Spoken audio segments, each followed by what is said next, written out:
Your winning streak has ended. Your luck has run out. Violating the law is a losing proposition, and you can bet on that. That warning from the U.S. Attorney for the Eastern District of New York to more than 30 people arrested for sports rigging and illegal gambling allegations. One of those charged, NBA Hall of Famer and Portland Trail Blazers head coach Chauncey Billups. He, of course, as the others have, vowed to fight the charges. Joining me now, Principal Security Consultant for IOActive, Ethan Shackelford. He has conducted extensive research into casino card shuffling machine rigging, and Chris Mannix, who covers the NBA as well as boxing for Sports Illustrated. Chris, you were so great last night. We had you back for another bite of this somewhat rotten NBA apple. Lots of reaction in the league last night. Get to the Terry Rozier and Damon Jones part of this. Chauncey Billups is in one category, they're in another, and it goes to the conversation we had last night about allegations that they traded in information that led to people benefiting illegally on prop bets. Yeah, I think when it comes to Terry Rozier, the NBA is as comfortable as they can be with his situation being contained to just him. The NBA obviously has known about the possibility that Terry Rozier was involved in these types of gambling situations. They've investigated themselves in the past. They couldn't come up with anything, but obviously the federal government came up with a lot more. The Damon Jones situation, I think, is a little more troubling to the NBA because Damon Jones has not been involved with the NBA for about 7 years since his time as an assistant coach with Cleveland came to an end. But he played for 10 NBA teams during his career. He coached for 4 years in the NBA. And during that time, he had a lot of relationships. He was a very popular guy in the NBA. And we know from this indictment that Damon Jones has been tapping into some of those relationships to get information. So the NBA right now, what they're focused on and what this overall league-wide investigation is focused on is just who is Damon Jones talking to and kind of how wide does this blast radius spread? And Chris, very quickly, many coaches and the NBA offices themselves have said, look, we go through extensive briefings with our teams, the general counsel and others, about what information players are in possession of that they can, or more importantly, cannot share with anyone in their inner circle. Correct? That's correct. I mean, these players and coaches are reminded vigorously on an annual basis. Some coaches have told me they get told this stuff almost on a daily basis in some way. So there's no ambiguity here. There's nothing that these guys don't know about when it comes to this type of gambling situation.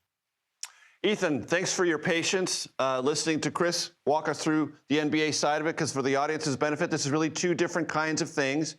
There's the poker, which is fronted by some prominent NBA players. They are sort of the magnets for people to come in to play the games. But Ethan, you've done extensive research, as I said. Explain to my audience how these machines that shuffle cards can do things that can create a predictable outcome.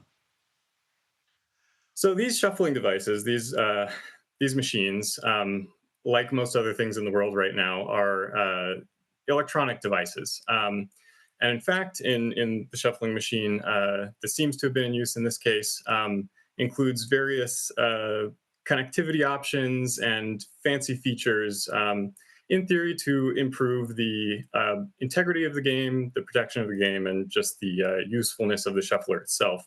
However, those features can be misused by an attacker, as was done in this case, to either adjust the output of the shuffler to have a predictable outcome, or to read the output of the shuffler and transmit that elsewhere. And what can you do with that information? Certainly, if a poker player has information about the order of all of the cards in the deck, that means they know everyone else's hands, they know what's coming in the turn and the river, and essentially can make betting decisions with perfect information, and clean out everyone at the table.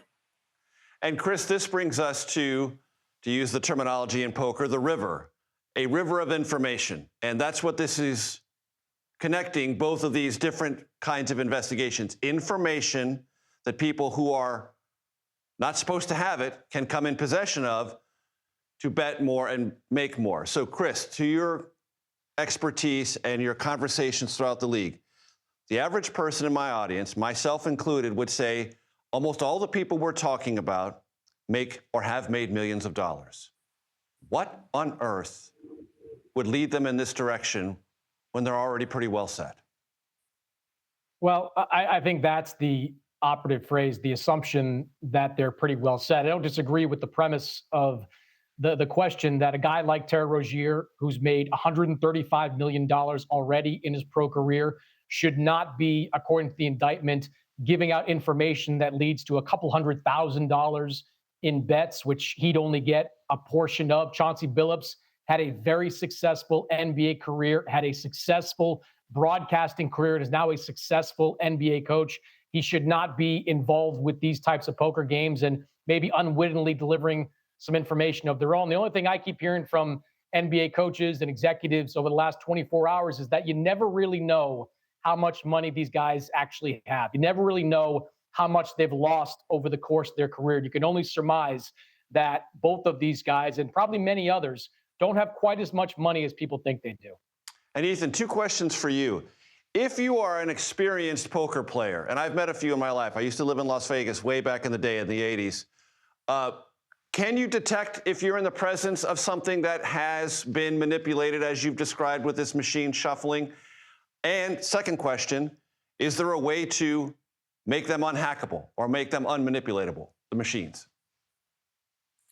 So to answer your first question, I think separate from the technology side of things, an experienced poker player, I think, would know or would realize when a particular player is winning far too often statistically, or they are losing far too often statistically. So in that way, even a perfectly concealed sort of cheating mechanism leveraging a modified shuffler could still be detectable.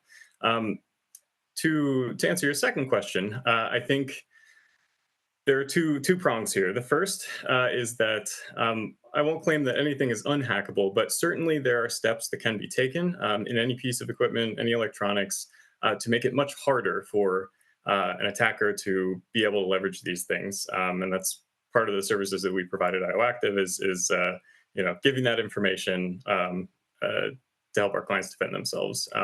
The second point is a human one. Whether or not the shuffler can be hacked, so long as the dealer riffles the deck after the shuffle comes out, really most of what can be done with a shuffler is negated. So I think having trusted partners, something like a casino rather than an underground game, can mitigate a lot of this as well. Another connective tissue in these two stories, trust and temptation. Ethan Shackelford, Chris Mannix, both excellent. Thank you for your time. I really appreciate it.